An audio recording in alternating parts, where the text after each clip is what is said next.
서윤아, 시어머니 영순 씨의 목소리가 복도에 울렸습니다.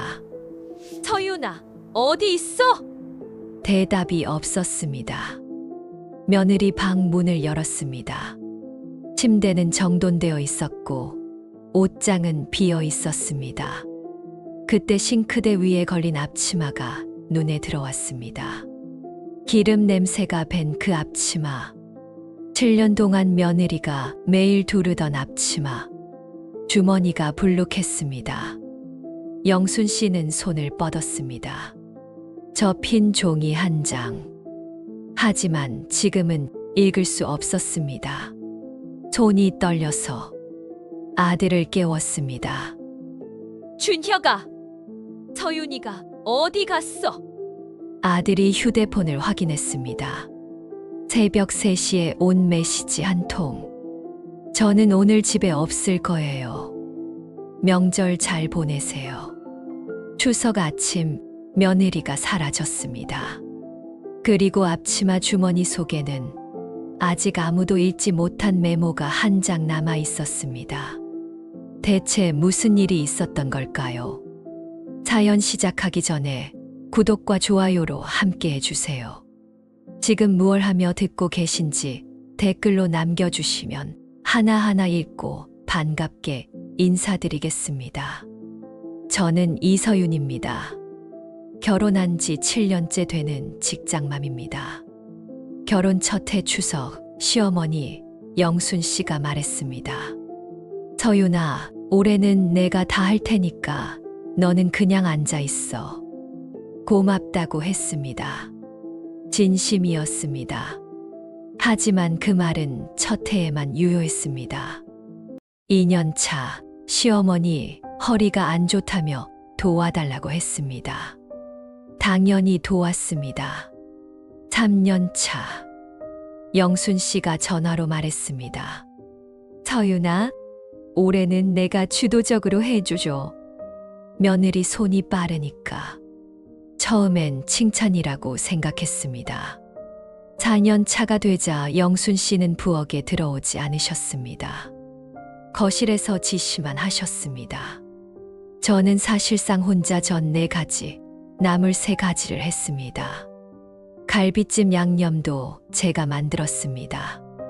영순 씨는 마지막에 불만 줄이고 간만 맞추셨습니다. 추석 저녁 식탁에서 친척이 갈비찜을 칭찬했습니다. 형수님, 갈비찜 정말 맛있네요. 비법이 뭐예요? 영순 씨가 웃으며 대답했습니다. 에이, 별거 아니야. 내가 양념 비율을 좀 알거든. 새벽부터 소고기 다지고 배 갈고 간장 비율을 3번이나 맞춘 건 저였습니다. 하지만 공로는 시어머니 것이었습니다. 설거지도 혼자 했습니다. 20명분, 2시간. 설거지를 마치고 나오니 영순 씨가 말했습니다. 서윤아, 싱크대 주변에 물기가 좀 남았네. 닦고 자. 5년 차 추석. 저는 나흘 전부터 혼자 음식을 준비하고 있었습니다. 추석 당일 시누이 지연이 왔습니다. 영순 씨가 달려나갔습니다. 제가 7년 동안 한 번도 본 적 없는 표정으로. 어머, 우리 딸 왔어? 살이 좀 빠진 것 같은데? 시누이는 백화점 쇼핑백 2개를 들고 왔습니다. 저는 부엌에서 동태전을 뒤집고 있었습니다. 앞치마에 기름이 튀었습니다. 팔뚝에도 튀었습니다. 거실에서 웃음소리가 들렸습니다. 시누이가 부엌에 왔습니다. 전을 한 조각 집어 먹더니 말했습니다. 언니, 전 맛있겠다. 나는 전을 못 부치겠더라. 그리고 거실로 돌아갔습니다. 부엌에 있었던 시간 5분. 저는 아침 6시부터 10시간째 서 있었습니다. 저녁에 영순 씨가 시누이에게 봉투를 건넸습니다. 용돈이었습니다. 지연아, 시집살이 힘들지? 맛있는 거 사 먹어. 저에게는 한마디도 없었습니다. 나흘 동안 새벽부터 밤까지 준비한 저에게는요. 시누이는 친정에서 선물 받고 용돈 받고 과일 먹고 갔습니다. 저는 친정에 전화 한 통 못했습니다. 부엌에서 나올 수가 없었으니까요. 똑같이 시집간 딸인데 한 명은 손님이고 한 명은 일꾼이었습니다. 그해 추석이 끝나고 남편에게 말했습니다. 5년 차 겨울이었습니다. 나 너무 힘들어. 어머니한테 말 좀 해줘. 준혁이 게임을 멈추고 말했습니다. 그런 말 하면 엄마가 서운해하셔. 괜히 파도 일으키지 마. 며칠 뒤 준혁이 시어머니와 통화하는 걸 들었습니다. 엄마, 서윤이가 요즘 좀 예민해. 명절 힘들다고 그러는데 영순 씨 목소리가 들렸습니다. 뭐? 다른 집 며느리들은 더 하는데 서윤이는 손이 빠르니까 금방 하잖아. 뭐가 힘들어? 그 다음 준혁이 한 말. 그러게요. 제가 잘 달래볼게요. 달래볼게요. 제 힘듦이 예민함이 되었고 시어머니의 뭐가 힘들어에 달래볼게요가 된 겁니다. 조용히 방문을 닫았습니다. 6년 차 가을. 친정 어머니에게서 카톡이 왔습니다. 서윤아, 엄마 칠순이야. 외동딸인데 꼭 왔으면 좋겠다. 영순 씨에게 말씀드렸습니다. 어머님, 친정어머니 칠순 잔치가 이번 주 토요일이에요. 출가회의니 친정 잔치에 왜 가? 시집간 딸은 시댁 사람이야. 준혁에게 말했습니다. 여보, 우리 엄마 칠순인데 외동딸이 안 가면 어떡해? 엄마가 그러시면 어쩔 수 없잖아. 용돈 넉넉히 보내드려. 용돈으로 해결되는 거래요. 외동딸이 어머니 칠순에 못 가는 건 토요일이 지났습니다. 저는 시댁 부엌에 있었습니다. 며칠 후 친정 어머니가 사진을 보내셨습니다. 칠순 잔치 식탁 옆에 빈 의자 위에 제 이름이 적힌 자리표. 어머니는 제 자리를 비워두셨습니다. 올 줄 알고 이불을 뒤집어 쓰고 울었습니다. 방 밖에서 영순 씨와 시누이가 웃는 소리가 들렸습니다. 출가회의니 친정에 왜 가? 그 말을 한 사람의 딸은 매주 친정에 왔습니다. 명품백을 들고요. 올해 추석 열흘 전 영순 씨에게서 전화. 올해 20명이야. 전 5가지, 나물 5가지, 갈비찜, 잡채, 떡국, 송편, 수정과. 며느리 손이 빠르니까 금방 하지 뭐. 나흘 전부터 장을 봤습니다. 38만 7천 원. 혼자서 나물하고 잡채하고 전 5가지를 부쳤습니다. 매일 새벽 5시부터 밤 11시까지. 팔뚝에 기름이 튀어서 빨간 점이 6개 생겼습니다. 준혁은 매일 퇴근하고 거실에서 TV를 봤습니다. 수고했어. 그 한마디. 추석 전날 밤 12시. 송편을 빚고 있었습니다. 영순 씨에게서 전화. 서윤아, 내일 떡국 육수도 끓여서 가져와. 수정과도. 전화를 끊고 시계를 봤습니다. 새벽 5시에 출발하려면 4시에 일어나야 했습니다. 메모지가 눈에 들어왔습니다. 나흘 전에 적었던 그 종이. 전 5가지, 나물 5가지, 갈비찜, 잡채, 떡국, 송편, 수정과. 20명분. 저 혼자. 나흘 동안. 저는 메모지 뒷면에 뭔가를 적었습니다. 짧게. 접어서 앞치마 주머니에 넣었습니다. 그리고 천천히 자리에서 일어났습니다. 여행 가방을 꺼냈습니다. 옷을 담았습니다. 조용히 남편이 깨지 않도록 부엌으로 돌아왔습니다. 앞치마를 벗었습니다. 7년 동안 매일 두르던 앞치마, 주머니 속 메모가 들어있는 앞치마, 싱크대 손잡이에 걸었습니다. 메시지를 보냈습니다. 저는 오늘 집에 없을 거예요. 명절 잘 보내세요. 휴대폰을 끄고 집을 나섰습니다. 택시 안에서 눈물이 흘렀습니다. 슬퍼서가 아니었습니다. 7년 동안 참았던 것들이 쏟아져 나오는 느낌이었습니다. 여러분, 마음이 답답하시죠? 잠깐 숨 좀 돌리시죠. 비슷한 경험이 있으시다면 댓글로 남겨주세요. 여기서부터는 시어머니 영순 씨의 이야기입니다. 며느리 방을 확인하고 다리에 힘이 풀려 소파에 주저앉았습니다. 부엌으로 갔습니다. 냉장고를 열었습니다. 며느리가 사흘 동안 준비한 재료들이 가득했습니다. 하지만 저는 남아 있었고 떡국 육수는 시작도 못한 상태였습니다. 싱크대 손잡이에 걸린 앞치마가 눈에 들어왔습니다. 주머니가 불룩한 걸 느꼈습니다. 하지만 지금은 읽을 수 없었습니다. 친척들이 오고 있었습니다. 오전 9시 친척들이 왔습니다. 서윤이는 급한 일이 생겨서 잠깐. 영순 씨는 급하게 재료를 꺼냈습니다. 하지만 전을 부칠 줄 몰랐습니다. 첫 번째 동태전을 올렸습니다. 기름이 튀었습니다. 팔뚝에 빨간 점이 생겼습니다. 이 자리.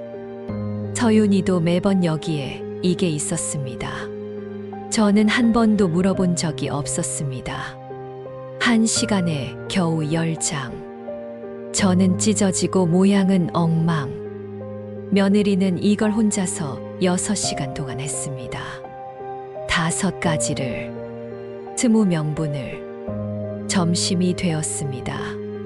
찢어진 전과 나물 몇 가지, 라면이 전부. 친척들은 일찍 떠났습니다. 준혁이 말했습니다. 엄마가 서윤이한테 좀 잘하지 그랬어요. 영순 씨가 아들을 쳐다봤습니다. 너는 도와줬어. 7년 동안 서윤이가 혼자 부엌에서 일하는 동안 너는 뭐 했어? 40년 전 영순 씨도 며느리였습니다. 시어머니는 무서운 분이셨습니다. 고사리를 볶다가 너무 짰습니다. 시어머니가 바닥에 쏟았습니다. 이것도 못하면서 뭐하러 시집을 왔어? 23이었습니다. 친정에 가고 싶다고 했더니 시어머니가 말했습니다. 시집 사람이 명절에 친정 생각을 하면 어떡하니? 그때 맹세했습니다. 나중에 내가 시어머니가 되면 절대 이러지 않겠다고. 하지만 그릇을 엎는 대신 며느리 손이 빠르니까 라고 말했을 뿐입니다. 소리를 지르는 대신 출가 외인이 친정에 왜 가라고 말했을 뿐입니다. 방법이 달랐을 뿐 결과는 같았습니다. 영순 씨는 앞치마를 다시 들었습니다. 떨리는 손으로 종이를 펼쳤습니다. 앞면은 음식 목록이었습니다. 전 5가지, 나물 5가지, 갈비찜, 잡채, 20명분. 뒷면을 뒤집었습니다. 어머님, 저는 7년 동안 이 앞치마를 입고 서 있었습니다. 한 번도 싫다고 말하지 못했습니다. 어머님이 무서워서가 아닙니다. 어머님을 좋아했기 때문입니다. 처음 오셨을 때 올해는 내가 다 할 테니까 앉아 있어 라고 하셨던 그 말이 7년이 지나도 잊히지 않습니다. 저는 돌아올 겁니다. 하지만 돌아왔을 때 이 앞치마를 제가 혼자 입는 집이 아니었으면 좋겠습니다. 서윤 올림. 어머님을 좋아했기 때문입니다. 그 한 줄이 가슴을 찔렀습니다. 서윤이는 원망을 쓰지 않았습니다. 이혼을 말하지 않았습니다. 돌아올 거라고 했습니다. 하지만 달라져 있어야 한다고 했습니다. 영순 씨는 아들에게 말했습니다. 준혁아, 서윤이한테 전화해. 미안하다고. 그리고 너도 미안해해야 해. 나만 잘못한 게 아니야. 준혁은 문자를 보냈습니다. 미안해. 내가 못나서서. 앞으로는 내가 도울게. 답장이 왔습니다. 말만으로는 안 돼요. 행동이 필요해요. 일주일이 지났습니다. 서윤이 돌아왔을 때 싱크대가 깨끗했습니다. 준혁이 닦은 거였습니다. 냉장고에 반찬이 있었습니다. 영순 씨가 만든 거였습니다. 간이 좀 짰지만요. 세탁기에 흰 셔츠와 분홍 양말이 같이 들어가 있었습니다. 세 사람이 거실에 둘러앉았습니다. 영순 씨가 먼저 입을 열었습니다. 미안해. 내가 너무 많은 걸 당연하게 생각했어. 앞치마를 꺼냈습니다. 이 주머니에 있던 메모 읽었어. 내가 나를 좋아했다고 쓴 그 줄. 그게 제일 아팠어. 준혁도 고개를 숙였습니다. 나도 미안해. 서윤이 말했습니다. 행동으로 보여주세요. 다음 명절 때 제가 아무것도 안 해도 괜찮다는 걸. 다음 설이 왔습니다. 배달 음식이었습니다. 영순 씨가 친척들에게 미리 연락했습니다. 올해는 간단하게 한다고. 완벽하지는 않았습니다. 준혁은 가끔 깜빡했습니다. 영순 씨도 옛날 습관이 나올 때가 있었습니다. 서윤아, 이번에 시아버지 제사 음식은 멈추셨습니다. 스스로 깨달은 거였습니다. 아니야. 같이 하자. 서윤은 피식 웃었습니다. 완벽하진 않아. 그래도 노력하잖아. 그게 중요한 거야. 그 다음 추석, 부엌에 세 사람이 서 있었습니다. 영순 씨가 나물을 볶았습니다. 간이 좀 짰습니다. 준혁이 전을 부쳤습니다. 전이 찢어졌습니다. 여보, 전 뒤집을 때는 한 번에 확 뒤집어야 해. 이거 왜 이렇게 어려워? 영순 씨가 찢어진 전을 들고 웃었습니다. 나도 이래. 40년 전이나 지금이나 저는 못 붙이겠어. 세 사람이 웃었습니다. 음식은 엉망이었습니다. 전은 찢어졌고 나물은 작고 송편은 울퉁불퉁했습니다. 하지만 처음으로 며느리 혼자가 아니었습니다. 서윤은 새 앞치마를 입었습니다. 옆에서 영순 씨도 앞치마를 입었습니다. 준혁은 앞치마 끈이 엉켜서 한참을 씨름했습니다. 세 사람이 나란히 앞치마를 입고 부엌에 서 있었습니다. 그게 달라진 모습이었습니다. 그걸로 충분했습니다. 며느리 손이 빠르니까. 이 말 혹시 여러분도 들어보신 적 있으신가요? 칭찬인 줄 알았는데 모든 걸 혼자 하라는 말이었다는 것. 댓글로 여러분의 이야기를 들려주세요. 구독하시고 알림 설정까지 해두시면 새로운 이야기를 가장 먼저 만나보실 수 있습니다. 오늘도 행복한 하루 되세요. 감사합니다.